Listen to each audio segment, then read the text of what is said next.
Hello दोस्तों, कैसे हैं आप सभी का स्वागत है चैनल पर। तो दोस्तों आज हम लोग बनाएंगे चोली कट ब्लाउज। तो चोली कट ब्लाउज की मैं आपको आज आप लोगों को जो है ड्राफ्टिंग पूरी तरह से बताने वाली हूँ कि कैसे की है। और ड्राफ्टिंग ही मैं आपको आज बहुत ही बेसिक तरीके से क्लियर करने वाली हूँ। तो ये देखिए दोस्तों, इसको जो मैंने ये ग्राफ बना के रखा हुआ है, इसी को ही मैंने यहाँ पे एक्सप्लेन किया है।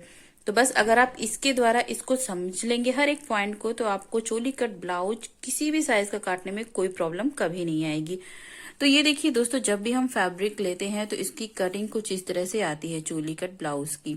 तो इसमें देखिए हमने क्या किया हुआ है, ये सारे पार्ट्स को, जैसे बेल्ट वाला पार्ट, ये और साइड का पार्ट और ये चोली का पार्ट, इन सभी को हमने एक नंबर दे के रखा हुआ है कुछ इस तरीके से। तो हमने इसी के हिसाब से यहाँ पर जो है इसकी कर लेनी होती है ये थ्योरी। तो थ्योरी को हमने इसी के अकॉर्डिंग क्लियर किया है। और यहाँ पे देखिए, जब हमारा पूरा फैब्रिक समूचा होता है कुछ इस तरीके से, तो हमें उसमें किस जगह से कैसी कटिंग हो। जैसे हमने फैब्रिक लिया, फैब्रिक को हमने ऐसे फोल्ड किया, डबल फोल्ड, इधर हमारा बंद भाग है, इधर हमारा ओपन वाला पार्ट है। तो इस तरीके से हमें इसमें करनी होती है कटिंग। तो जब हमारा फ्रंट पार्ट होता है, तो ये देखिए हमें क्या, बैक पार्ट तो हम यहां से निकाल लेते हैं। देखिए बैक मैंने लिख के रखा हुआ है, बैक पार्ट को हम सिंपल यहां से निकालते हैं। तो इसके बाद में हमें क्या, फ्रंट पार्ट की चोली की कटिंग करनी होती है इस तरीके से। तो इसके 3 पार्ट निकलते हैं, तो इसको हम कुछ इस तरीके से अपने मेन फैब्रिक पर रखते हैं। यहां से देखिए जो मुड्ढे वाला पार्ट था, ये इसको हम यहाँ पे रखते हैं, जिससे हमें स्ट्रेट और सीधी पट्टी की धारी मिलती है।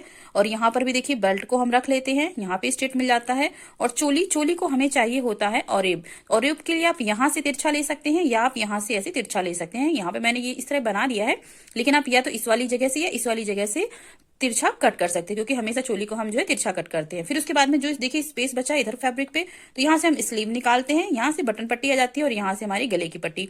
तो ये कुछ तरीका होता है हमें अपने मेन फैब्रिक पर रख करके इसकी कटिंग करने का। तो यहाँ से बैक पार्ट, फ्रंट का पार्ट देखिए, ये हमारा आर्म होल का पार्ट आ गया, चोली का पार्ट, ये बेल्ट पार्ट, और स्लीव हम यहाँ से निकाल लेते हैं।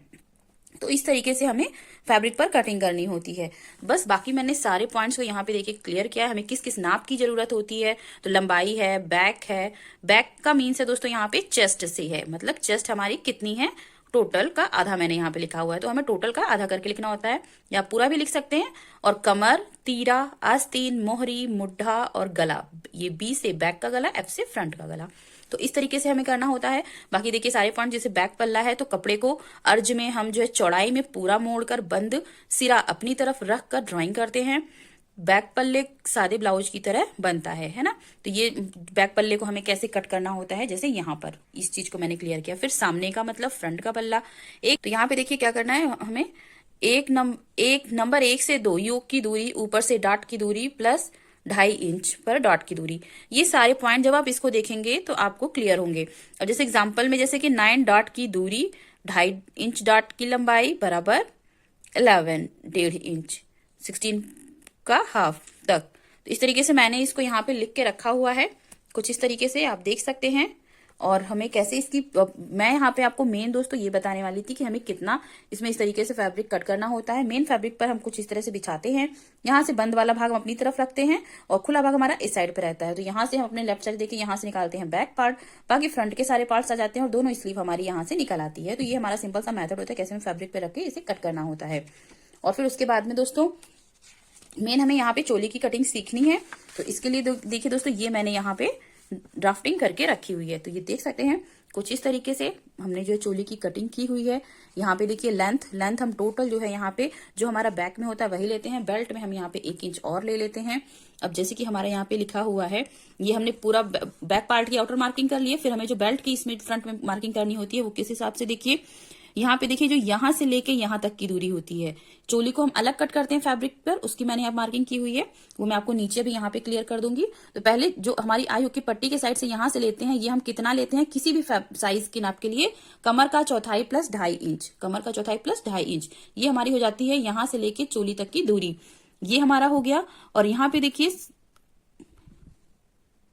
या तो आप अगर ऐसे नहीं लेना चाहते हैं तो आप इस हिसाब से भी ले सकते हैं कि 5.25 या 5.5 इंच दूरी भी हम ये ले सकते हैं। यहाँ पर मैंने इसी को क्लियर किया हुआ है, 5.25, 5 से 1/4 और 5 से 1/2, मतलब 5.25 या 5.5 इंच दूरी आप यहाँ से ले सकते हैं। अगर आप इस हिसाब से नहीं निकालते हैं तो ये स्टैंडर्ड साइज होता है। नहीं तो अगर आपको हर साइज की अगर ब्लाउज के लिए आप देखना चाहते हैं तो आप इस हिसाब से निकाल सकते हैं, कमर का चौथाई प्लस 2.5 इंच, यहाँ से लेके चोली की ये लंबाई। उसके बाद में दोस्तों हमें क्या करना होता है, ये हमें जो ये प्लेट लगानी होती है, ये कैसे हमें लगानी होती है, 11.5 इंच नीचे योक की लंबाई। योक की लंबाई मतलब ये जो यहाँ पे ये आ रही ना डिस्टेंस, ये कह रहे हैं ये शोल्डर से लेके यहाँ तक की हम 11.5 इंच नीचे लगभग यहाँ पे लाते हैं। यहाँ से स्ट्रेट लगभग हल्का सा हम यहाँ शेप देंगे। और देखिए नेक वाला जो एरिया है यहाँ से 3 इंच ऊपर, आप यहाँ से तिरछा इंची टेप ऐसे ही रखेंगे तो आपको 3 इंच ऊपर यहाँ पे लेना है और यहाँ से आपको इसको चोली का आपको ऐसे शेप दे देना है। तो इस तरीके से हमारा ये चोली का शेप आ जाता है। और इस तरीके से देखिए ये हमें करना होता है। फिर हम क्या करते हैं, यहाँ बेल्ट की कटिंग कर लेते हैं ऐसे रखते हुए, और यहाँ से हमें ये 1.25 इंच या 1 इंच ऊपर उठाना होता है, जिससे क्या होता है हमारा ये बेल्ट का शेप आता है। तो इसकी कटिंग हम यहाँ से ऐसे करते हैं कुछ इस तरीके से, और फिर हम यहाँ से कटिंग कर लेते हैं तो हमारे तीनों पार्ट अलग हो जाते हैं। अब हमने यहाँ से ये चोली को निकाल लिया क्योंकि हमें यही तो चाहिए नहीं होता, हमें एक्स्ट्रा पार्ट इधर भी चाहिए, इधर भी, यहाँ पर भी, यहाँ पर भी, जिससे कि हमारी 3 इंच की प्लेट रेडी होती है। तो उसके लिए देखिए हम यहाँ पे लेते हैं और यहाँ पे फैब्रिक लेते हैं। फैब्रिक पे जब हम कट करते हैं तो हम क्या करते हैं, यहाँ पर दोस्तों हमेशा जो हमारी ये चोली होती है उससे हमें यहाँ से, यहाँ जैसे ये हमारा ओरिजिनल वाला है, यहाँ से जो यहाँ की दूरी है ये है हमारी 1.5 इंच, और यहाँ से जो यहाँ की डिस्टेंस है वो भी है हमारी 1.5 इंच। तो इस तरीके से हमें अब इसका पूरा हमें क्या करना होता है, हाफ लेते हैं, हाफ पर ही हम यहाँ पे प्लेट का निशान लगाते हैं कुछ इस तरीके से।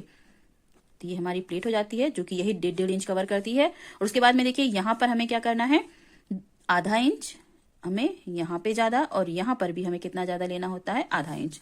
तो इस तरीके से हम यहाँ पे इसको चोली का शेप दे देते हैं और यहाँ पे हम स्ट्रेट लाइन ड्रॉ करते हैं। तो ये हम जो है ये वाली जो हम मार्किंग हमने की हुई है इसी पर हमें यहाँ पे करनी होती है कटिंग, इस जगह पर देखिए ऐसे और यहाँ पर। तो ये हमारी फाइनल चोली की कटिंग हो जाती है ड्राफ्ट। तो इस तरीके से दोस्तों हमें चोली की ड्राफ्टिंग करनी होती है। हम हर साइज की जो है ड्राफ्टिंग कर सकते हैं इसकी मदद से। इससे में आपको कोई प्रॉब्लम नहीं आएगी। हालांकि मैंने चोली की कई सारी वीडियोस ड्राफ्टिंग की और कटिंग की डाल के रखी हुई हैं, अब वहां जाकर के देख सकते हैं। और उम्मीद करती हूँ दोस्तों कि आप लोगों को आज की वीडियो पसंद आई होगी। अगर आप लोगों को ऐसी और वीडियो चाहिए तो जरूर कमेंट बॉक्स में कमेंट कीजिएगा, वीडियो को लाइक कीजिएगा, शेयर कीजिएगा, और मिलते हैं आप सभी से फिर से एक नए वीडियो में। तब तक के लिए राधे राधे दोस्तों।